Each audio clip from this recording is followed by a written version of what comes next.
جو ہے نا، اور واقعات ایک دو ہیں بڑی امپورٹنٹ. ایک تو بڑا اہم قصہ قیامت کے دن کا ہے کہ جب جنتیوں اور دوزخوں کا فیصلہ ہو جائے گا تو شیطان جو ہے نا وہ ایک مکالمہ کرے گا اور وہ کہے گا کہ ایک اللہ نے وعدہ تم سے کیا تھا، ایک میں نے تمہیں وعدہ دیا تھا.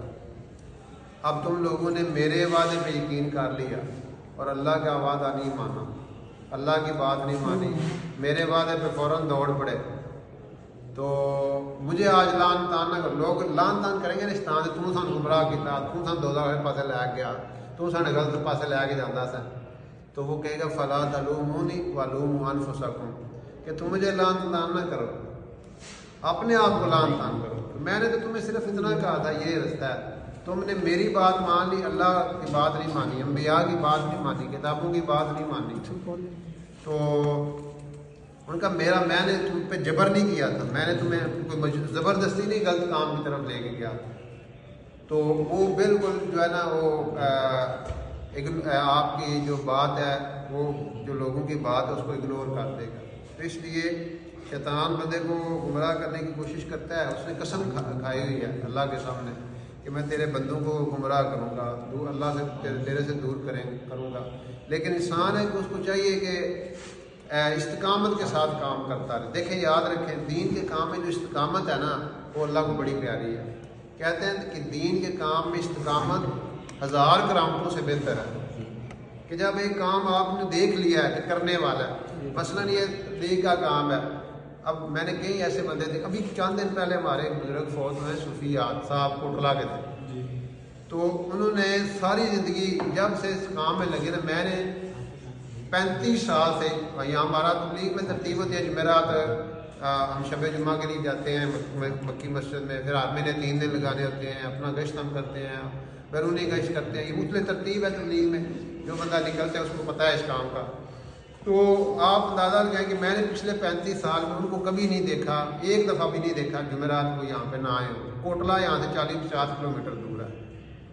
کوئی ایک جمعرات بھی پچھلے یعنی 35 سال سے تو میں دیکھ رہا ہوں. اس سے پہلے کا پتہ نہیں وہ کب کے اس کام میں لگے ہوئے ہیں. ابھی کوئی ان کی عمر 80 سے ابو تھی جب وہ فوت ہوئے ہیں، اور یعنی اپنا پوری زندگی استقامت سے کام کیا ہے. کہ آپ کو ایک پتہ چل گیا حق رستہ ہے، اسلام کا رستہ ہے، دین کا رستہ ہے، تبلیغ کا رستہ ہے، انبیاء والا کام ہے. اب اسے پیچھے نہیں ہٹنا چاہیے. وہ کہتے ہیں نا شاید جب تک تمہیں دیکھا نہ تھا تیری تمنا نہ تھی، جب سے تجھے دیکھا تو تیرے ہی دیوانے ہو گئے. جب تک پتہ نہیں تھا ٹھیک ہے، جب پتہ چل گیا اب اللہ نے ان کو موت کیسی دی ہے کہ اللہ کے رستے میں نکلے ہوئے ہیں، تہجد کی نماز پڑھی ہے، اور آگے نا تھوڑی دیر ابھی سحری کا ٹائم ہونے والا تھا تو تھوڑی دیر لیٹے ہیں اور کہنے لگے میں ذرا ریسٹ کرنا تھوڑا، منجے سے روٹی شروع ہوئی میں نے بلا لے. اب وہ جگا رہے ہیں آؤ جی روٹی کھا لو، مفتی صاحب روٹی کھا لو، سحری کر لو. اور وہ جناب اللہ کے پاس پہنچ گئے. اللہ کے گھر میں اللہ کی یاد میں تہجد پڑھی ہے اور اللہ کے رستے کی موت ہے. اللہ کے قرآن میں آتا ہے کہ جو اللہ کی راہ میں نکلا اور اس کو موت آ گئی، اور اللہ کے پاس بہت زیادہ اجر پائے گا. اور اس کے گھر سے لے کے جہاں پہ اس کی ڈیتھ ہوئی ہے وہاں تک ایک بے جوڑ موتی کا مال اس کو دیا جائے. تو جب آپ استقامت سے چل پڑتے ہیں، شیطان تو پورا ٹیل لگاتا ہے نا کہ میں نے بندوں کو گمراہ کرنا ہے. سورہ یاسین میں آتا ہے اللہ تعالیٰ کہتے ہیں کہ میں نے بلکہ وہ فرمایا اللہ تعالیٰ نے شیطان کے بارے میں کہ وہ کیا کہتا ہے، میں تم سے پہلے بہت سے لوگوں کو گمراہ کر کے دوزخ کا بالن بنا چکا ہوں.